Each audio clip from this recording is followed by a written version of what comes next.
Buenas noches, hermanos. Hoy quiero llegar a ustedes con la palabra de Dios nuevamente y hoy día preparé una prédica que la denominé Volviendo a la Esperanza. En esta pandemia hemos estado separados físicamente del resto del cuerpo de Cristo. Y esa separación a veces, hermanos, por nuestra humana debilidad, nos ha impulsado a separarnos mentalmente del cuerpo de Cristo. El mismo pueblo de Dios no está exento del sufrimiento por el hastío, el encierro, la carencia, la incertidumbre. Y cuando nos conquista ese hastío, ese encierro, esa carencia, somos fácil presa del desconsuelo. Y nos desanimamos y nos alejamos mentalmente cada vez más de nuestra familia espiritual. Es una suerte de círculo vicioso que nos persigue. En estos momentos el Señor usa una palabra clave que resuena en las mentes de sus hijos. Acuérdate o recuerda. Hay 68 versículos en la Biblia que mencionan esta palabra y mi preferido está en Eclesiastés 12:1. A mí me toca mucho este versículo. Acuérdate o recuerda, acuérdate de tu Creador en los días de tu juventud, antes que vengan los días malos y lleguen los años de los cuales digas, no tengo en ellos contentamiento. Por eso, para animarnos y dejar de lado pensamientos tristes, hoy quiero que nos enfoquemos en lo que nos espera más allá de este mundo.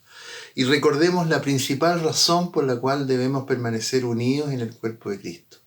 Esto es la esperanza de una vida eterna. La Biblia menciona unas 114 veces la palabra esperanza. Y Pablo la menciona unas 37 veces en sus cartas. Y en el libro de Tito la menciona de una manera tan explícita que nos mueve a veces los percudidos cimientos de nuestra fe. En Tito 1, del 1 al 2, dice: Pablo, siervo de Dios y apóstol de Jesucristo, conforme a la fe de los escogidos de Dios y al conocimiento de la verdad, que es según la piedad, en la esperanza de la vida eterna, la cual Dios, que no miente, prometió desde antes de los principios de los siglos. En esta carta Pablo intenta transmitirle a Tito que esa esperanza es el motivo para un cambio de pensamiento y de vida para todos aquellos que somos sus hijos.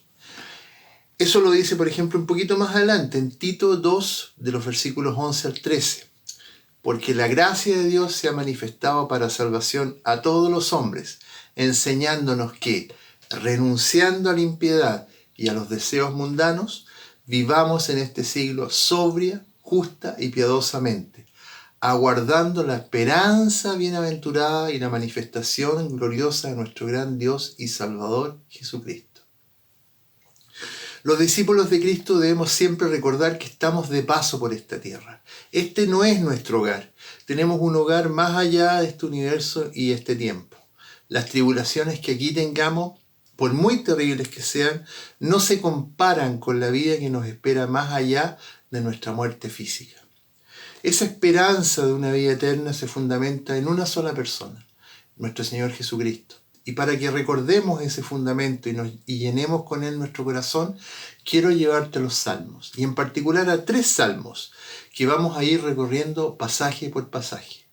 Son 3 salmos que siempre deben leerse juntos, porque nos hablan del motivo principal para resistir la adversidad y soportar la tribulación.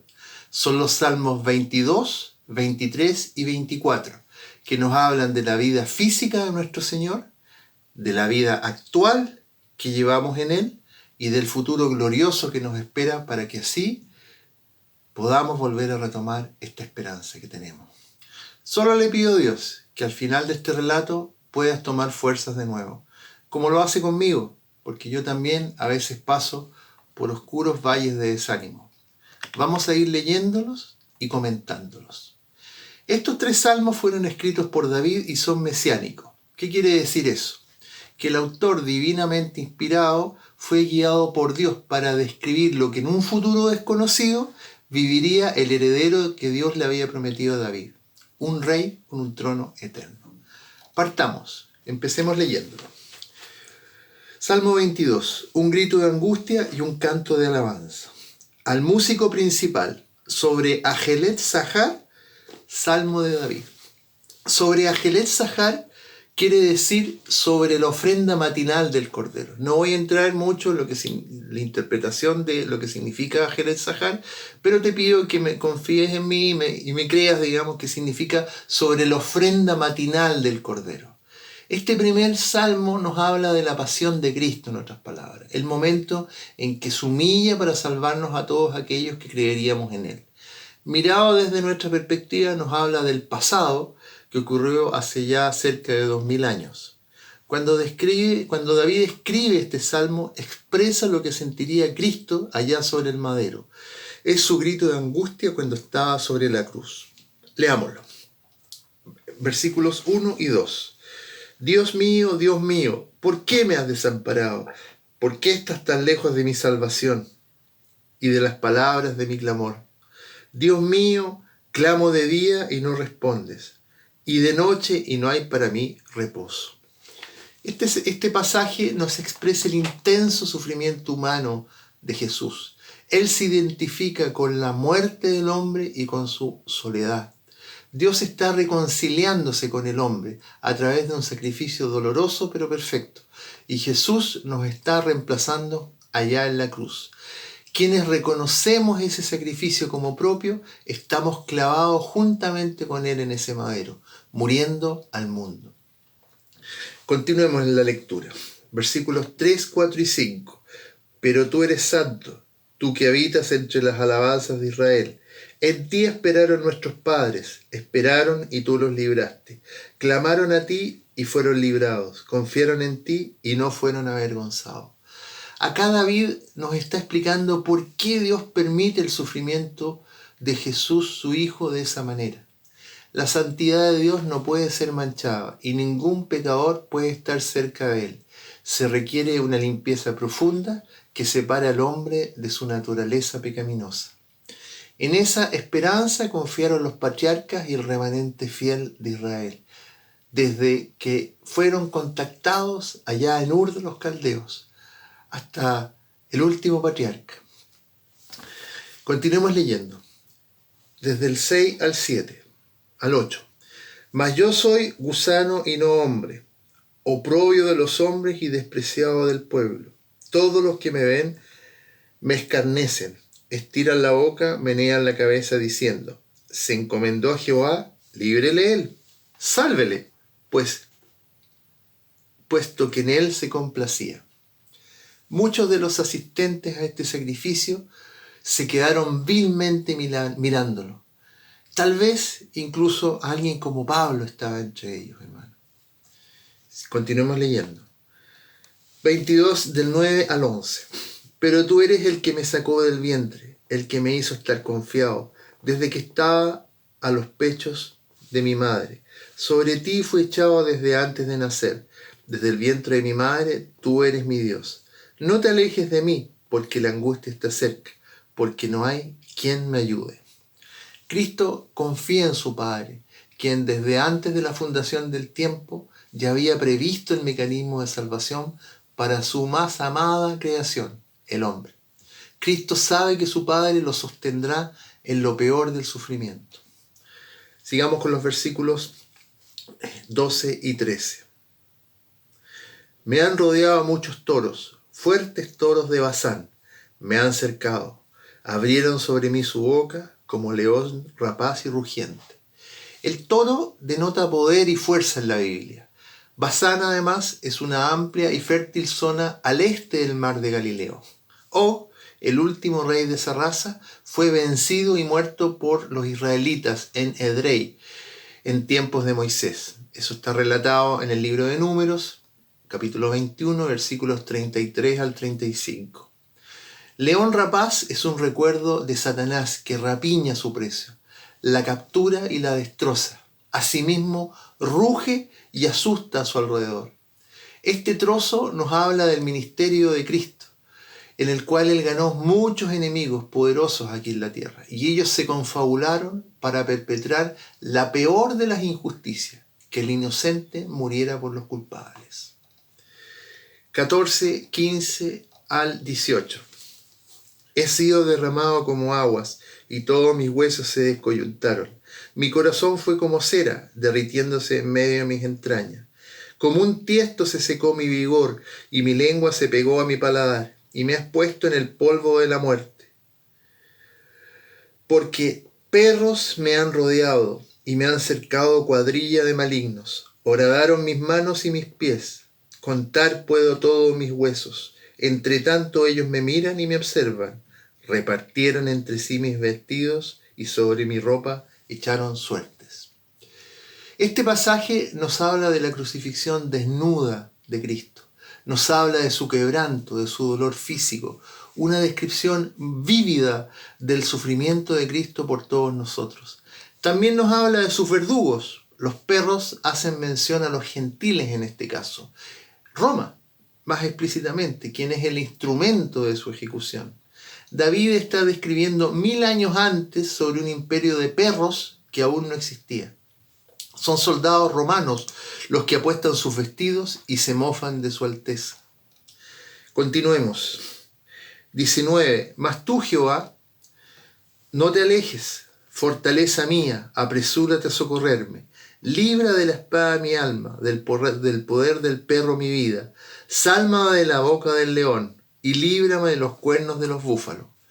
Este pasaje trae a la memoria el Evangelio de Lucas 23:46, donde dice: entonces Jesús, clamando a gran voz, dijo: Padre, en tus manos encomiendo mi espíritu. Y habiendo dicho esto, expiró. El búfalo, que sale mencionado en este pasaje que acabamos de ver, es un toro salvaje, también poderoso, que con sus cuernos puede traspasar a sus víctimas acorneadas. David escribe sobre la súplica de Jesús a su padre, por el dolor intenso que él experimentaba. El alma de Jesús ya había partido cuando el soldado romano clava su lanza en su costado, salvándolo de un dolor horroroso. A ti te duele cuando alguien te golpea las costillas, ¿no? Imagínate una lanza que atraviesa tus costillas. ¿Cómo se sentiría ese dolor? Horroroso. Pero Dios lo salva de ese cuerno, de ese búfalo, de ese perro que lo está traspasando con una lanza. Anunciaré tu nombre a mis hermanos, en medio de la congregación te alabaré. Los que teméis a Jehová, alabadle. Glorificadle, descendencia toda de Jacob, y temedle vosotros, descendencia toda de Israel. Porque no menospreció ni abominó la aflicción del afligido, ni de él escondió su rostro, sino que cuando clamó, a él le oyó. Acá David empieza a cambiar de ritmo y nos recuerda que todo el sufrimiento que podamos tener no se compara con el sufrimiento que el Cristo tuvo en la cruz. Es una invitación a alabarle y glorificarlo. Ahora, ¿qué significa glorificarlo? ¿Qué significa? La palabra glorificar significa dar peso en nuestras vidas. Algo que tiene peso en nuestra vida es algo que está glorificado en nuestras vidas. La pregunta que nos debemos hacer: ¿pesa el sacrificio de Cristo en nuestras vidas? ¿O es tan solo un sí, murió por mí, muchas gracias? ¿Tiene peso en nuestra vida? ¿Realmente nos importa? ¿Realmente ha cambiado nuestras vidas? ¿O simplemente es una declaración de intenciones que tenemos? El ladrón de la cruz, fíjate lo que dice el versículo 24, sino que cuando clamó a él, le oyó. El ladrón en la cruz se humilla y teme a Dios y cumple su promesa, y Dios cumple su promesa de estar con él en el paraíso ese mismo día. Maravilloso, ¿no? Acá, en el versículo 24, termina la fase del Calvario de Cristo. Y ahora empieza una fase, que hasta que termina el capítulo, que habla sobre la exaltación de Cristo. De ti será mi alabanza, dice el versículo 25, en la gran congregación. Mis votos pagaré delante de los que le temen. Comerán los humildes y serán saciados. Alabarán a Jehová a los que le buscan. Vivirá nuestro corazón para siempre. Conforme la vida física de Cristo se va apagando, su vida espiritual se empieza a encender. La serpiente en el madero, levantada ya en el libro de Números, empieza a cumplir su labor sanadora, pero ahora con una sanación infinitamente más poderosa y eterna. Los humildes de espíritu empiezan a encontrar a Cristo, entre ellos tú y yo. La esperanza, empiezan a encontrar en Cristo la esperanza que ya habían perdido. El mundo cristiano empieza a cantar sus alabanzas. Mira cómo sigue. 27.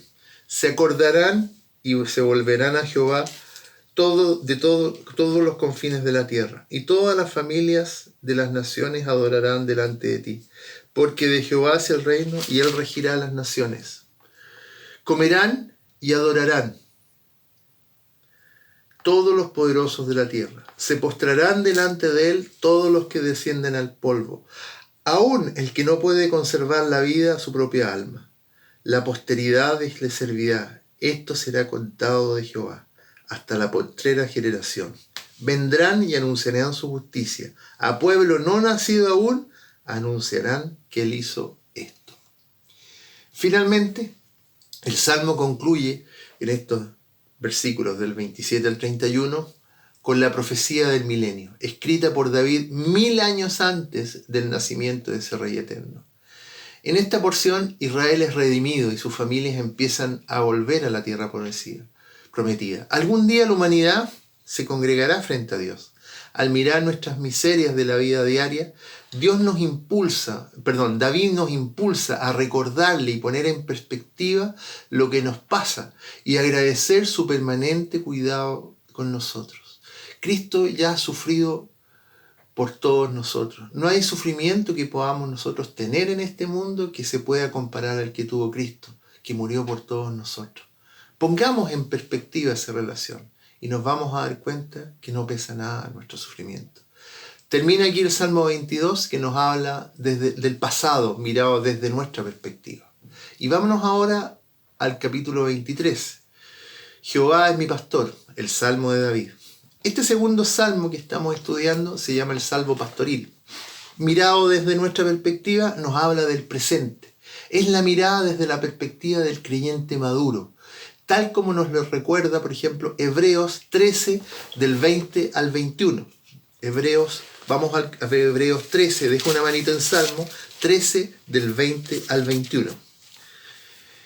Y el Dios de paz que resucitó de los muertos a nuestro Señor Jesucristo, el gran pastor de las ovejas, por la sangre del pacto eterno, os haga aptos en toda buena obra para que hagáis su voluntad, haciendo Él en vosotros lo que es agradable delante de Él por Jesucristo, al cual sea la gloria por los siglos de los siglos. Amén.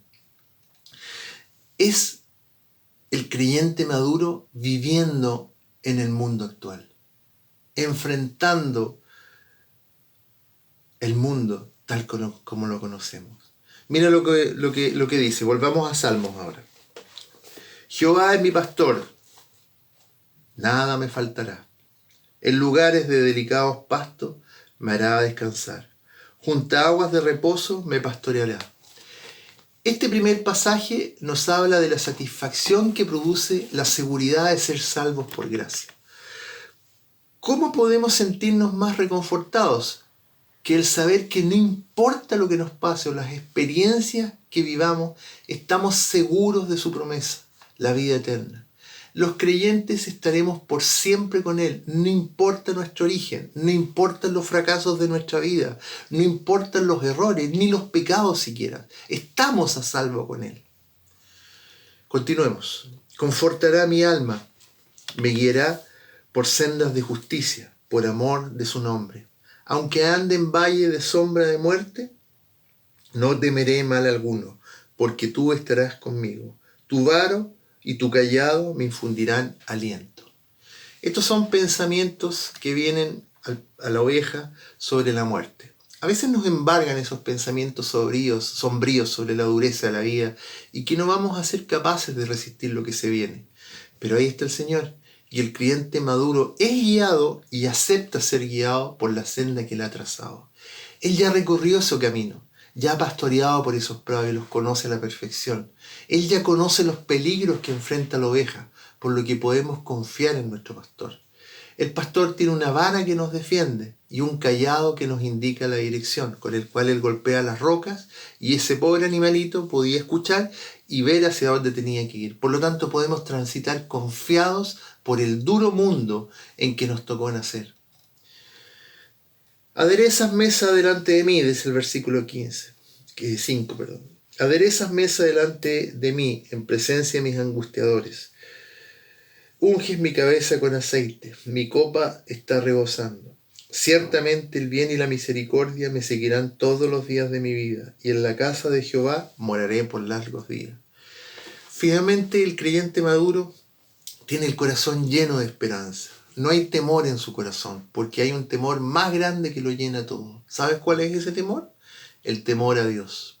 El versículo 5 nos da el secreto de esa sanidad. La oveja herida, ¿ya? Fíjate lo que dice el versículo 5. Unges mi cabeza con aceite. La oveja herida era curada derramando sobre la lesión aceite. Y era sanado permanentemente el dolor de pasar por en medio de las plantas espinosas y las rocas filosas, entre las cuales el animal se hería. Esta es una ilustración muy hermosa sobre el Espíritu Santo, que nos sostiene en medio de los daños que nos causa el paso por este mundo. No somos gran cosa. En realidad la oveja es el animal más digno de conmiseración en todo el planeta, pero tenemos al más grande de los seres a cargo nuestro, el gran Yo Soy, que nos cuida y nos cuidará por siempre. ¿Qué podemos temer? Esa es la vida actual del creyente maduro. No hay nada que temer. Finalmente, llegamos al capítulo 24, al Salmo 24, si tú prefieres, el Rey de Gloria, el Salmo de David. Finalmente, este tercer salmo es mirado desde nuestra perspectiva y nos habla del futuro. Culmina el camino que Dios ha fijado para los que le aman. Repasemos un poco. En el Salmo 22 partimos con la crucifixión de Cristo. Eso está en el pasado. En el Salmo 23 nos habla de la vida del creyente maduro ahora, en el presente. Y finalmente el 24 nos habla del futuro, que espera a los que lo consideramos nuestro Señor. Este salmo tiene algo muy especial y dice algo que debiese sostenernos en cualquier momento. Dice, Dios ganó, Él ya ganó. Eso es lo maravilloso. Fíjate cómo parte. 24.1. De Jehová es la tierra y su plenitud, el mundo y los que en él habitan, porque Él la fundó sobre los mares y la afirmó sobre los ríos. Parte con un coro. Los salmos se cantan, son cánticos, y se me enseñó a mí que en particular estos dos versículos partían con un coro que exaltaba su dominio y poderío. 24.3. ¿Quién subirá al monte santo y quién estará en su lugar santo? Después de este coro, en los versículos 1 y 2, viene un solista, y este cantor solista pregunta, ¿quién podrá morar en lo alto, lo elevado, allí donde mora Dios? Hay un profeta que es Ezequiel que nos humilla recordándonos que la criatura más perfecta jamás hecha fue expulsada de ese lugar. Allá en Ezequiel 28, del 14 al 15, vas a encontrar un pasaje que dice así: Tú, querubín grande, protector, yo te puse en el santo monte de Dios. Allí estuviste, en medio de las piedras de fuego te paseabas. Perfecto eras en todos tus caminos, desde el día en que fuiste creado, hasta que se halló en ti maldad. Nos hace necesariamente preguntarnos, si el que fue la mejor criatura no pudo morar con Dios, ¿quién podrá entonces? Una pregunta que se responde en los siguientes pasajes. Fíjate, acompáñame a 24.4. 24.4 dice, el limpio de manos y puro de corazón. Las manos nos hablan de lo que hace, el cuerpo, lo físico. El corazón nos habla de lo que piensa, la mente. Y limpio nos habla que no tiene culpa, ni en lo que hace, ni en lo que piensa. Después dice, el que no ha elevado su alma a cosas vanas. Elevado su alma a cosas vanas es el que piensa en lo pasajero, el que no confía en que el mundo se va a arreglar y arreglará de paso su vida. ¿Ya? Colosenses 3:1 dice, si pues habéis resucitado con Cristo, buscad las cosas de arriba, donde está el Cristo sentado a la diestra de Dios. No vas a encontrar jamás la solución a tus problemas en el mundo. Te lo puedo garantizar. Nadie lo ha hecho. Y hoy día toda la filosofía moderna lo que hace es intentar solucionarle la vida a las personas. ¿Lo ha logrado? Ciertamente que no. No elevemos nuestra alma a cosas vanas, a cosas vacías, a cosas que no tienen sentido, porque la vida del hombre nunca ha sido resuelta en este mundo. Después dice otra característica de este que va a morar con Dios. Ni jurado con engaño. Es aquel que vive una vida honesta. En 24:5 dice, Él recibirá bendición de Jehová y justicia del Dios de salvación. Tal es la generación de los que le buscan, de los que buscan tu rostro, oh Dios de Jacob. Ese que no jura con engaño, que no ha elevado su alma a cosas vanas, y el que es limpio de manos y puro de corazón, ese va a tener una vida buena, ese va a ser salvo. Y además termina con una palabra Selah. Y la palabra Selah tiene que ver con una expresión en hebreo que significa medita en ello, que tenemos que meditar. Bueno, pensemos y volvamos a la pregunta que nos hicimos en el versículo 24:3. Si no pudo la mejor criatura creada, ¿quién podrá entonces? ¿Podremos nosotros? Ahora, comparando escritura con escritura, vemos que esta actitud no proviene del esfuerzo de la persona. Claramente, no jurar con engaño, no elevar el alma a cosas vanas y ser limpio de manos y puro de corazón, no es algo que podamos hacer por nosotros mismos, sino que depende de la misericordia y gracia del Señor. Déjame mostrarte un ejemplo. Fíjate en el hombre del Antiguo Testamento. Necesitaba a Dios para obedecerle a la perfección. No podía obedecer a Dios de otra manera. Acompáñame a Éxodo 31 del 1 al 5. Deja tu dedito allá en el Salmo 24. Éxodo 31 del 1 al 5, por favor. Acompáñame. Éxodo 31 del 1 al 5. En Éxodo 31 del 1 al 5 dice lo siguiente. Habló Jehová a Moisés diciendo, mira, yo he llamado por nombre a Bezaleel, hijo de Uri, hijo de Ur, de la tribu de Judá, y lo he llenado del Espíritu de Dios, en sabiduría y en inteligencia, en ciencia y en todo arte, para inventar diseños, para trabajar en oro, en plata y en bronce, y en artificio de piedras, para encastarlas, y en artificio de madera, para trabajar en toda clase de labor.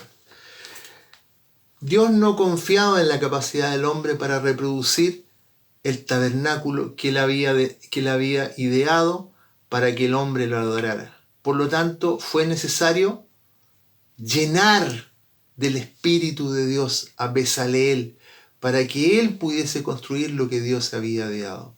Pero fíjate, para el hombre del Nuevo Testamento también es lo mismo. En Efesios, recuerda Efesios, acompáñame Efesios, del 2, del 8 al 10. Acompáñeme por favor Efesios y deja un dedito nuevamente en el Salmo 24. Efesios 2 del 8 al 10. ¿Qué dice? Porque por gracia sois salvos por medio de la fe, y esto no de vosotros, pues es don de Dios, no por obras, para que nadie se gloríe. Fíjate lo que dice, porque somos hechura suya, creados en Cristo Jesús, para buenas obras. ¿Y las hacemos nosotros esas buenas obras? No, fíjate lo que dice. Las cuales Dios preparó de antemano para que anduviésemos en ellas. Es Dios el que nos permite recorrer un camino de buenas obras que Él ya hizo. El Espíritu Santo es la clave en ambos casos. En el hombre del Antiguo Testamento y en el hombre del Nuevo Testamento. Sin el Espíritu Santo, nada de lo que hagamos agradará a Dios. Por tanto, es necesario ser llenos de Él. Un poquito más adelante te enseña cómo ser llenos de Él. Fíjate, en Efesios 5, 18 nos dice, un poquito más adelante, acompáñame, 5, 18, ¿qué nos dice? No os embriaguéis con vino, en lo cual hay disolución. Antes bien, sed llenos del Espíritu. ¿Cómo se hace eso? Un versículo antes te lo enseña. En 5:17 dice, por tanto, no seáis insensatos, sino entendidos de cuál sea la voluntad del Señor. Entendidos de cuál sea la voluntad del Señor. ¿Dónde encontramos la voluntad del Señor? En la palabra. Por lo tanto, ser lectores y hacedores de la palabra de Dios es la actitud de alguien que está lleno del Espíritu Santo. Finalmente llega la recompensa. Volvamos al Salmo 24. El retorno del Rey, la entrada triunfal a Jerusalén, el cumplimiento de la promesa. Te lo voy a ir leyendo versículo por versículo. 24:7 dice lo siguiente. Alzad, oh puertas, vuestras cabezas, y alzaos vosotras, puertas eternas, y entrará el Rey de Gloria. Pregona el heraldo. 24:8 dice, ¿quién es este Rey de Gloria? Pregunta la ciudad. Jehová, el fuerte y valiente, Jehová, el poderoso en batalla, responde el heraldo. Alzad, oh puertas, vuestras cabezas, y alzaos vosotras, puertas eternas, y entrará el Rey de Gloria. La ciudad se prepara para recibir a su Rey. ¿Y quién es este Rey de Gloria? Pregunta la ciudad entera. Pero ella misma se contesta un poquito más abajo y dice, Jehová de los ejércitos es el Rey de la Gloria. Selah. Medita en esto. Hermano, en estos 3 salmos nos hemos paseado por el presente, pasado, presente y futuro de nuestras propias vidas. En el pasado del Salmo 22 nos enseña a los cristianos que Cristo ya ganó la guerra por nosotros allá en el Calvario y podemos estar confiados en que lo mejor está por venir. Dios ya hizo la paz con nosotros por medio de su Hijo Jesucristo. El Salmo 23 nos enseña a confiar que Dios se hace cargo de nuestras miserias diarias y sufrimientos en este duro territorio que es la vida, en este peligroso mundo. Y el Salmo 24 nos enseña que podemos confiar en que Dios ya ganó la guerra. Y aunque perdamos mucha batalla, si andamos en el Espíritu, leyendo, entendiendo y aplicando, es decir, obedeciendo la voluntad de Dios, podremos pararnos y seguir adelante. Esta es nuestra esperanza, este es nuestro destino y no hay nada que nos pueda separar de Él. Por tanto, hermanos, animémonos y no dejemos que sombríos pensamientos oscurezcan nuestras vidas. Salmo 40, del 4 al 8, te lo voy a leer. Vámonos al Salmo 40, antes de terminar. Vámonos al Salmo 40. En el Salmo 40 podemos leer como sigue. Bienaventurado el hombre que puso en Jehová su confianza, y no mira a los soberbios ni a los que se desvían tras la mentira. Has aumentado, Jehová, Dios mío, tus maravillas y tus pensamientos para con nosotros.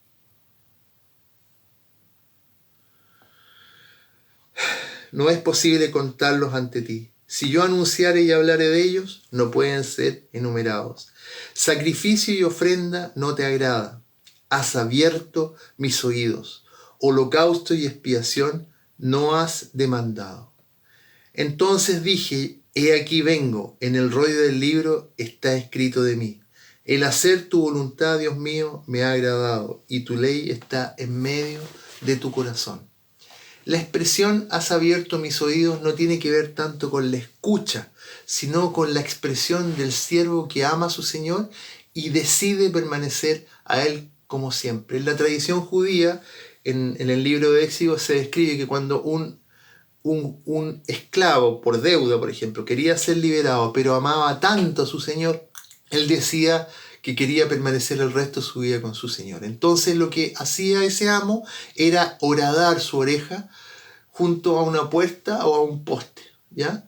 Y el amo le horadaría la oreja con lesna y sería su siervo para siempre. Así como David reconoce o se reconoce siervo del Señor, nosotros reconozcamos que nuestro Señor es suficiente y abracemos la esperanza de que Dios es nuestro Señor y protector para siempre.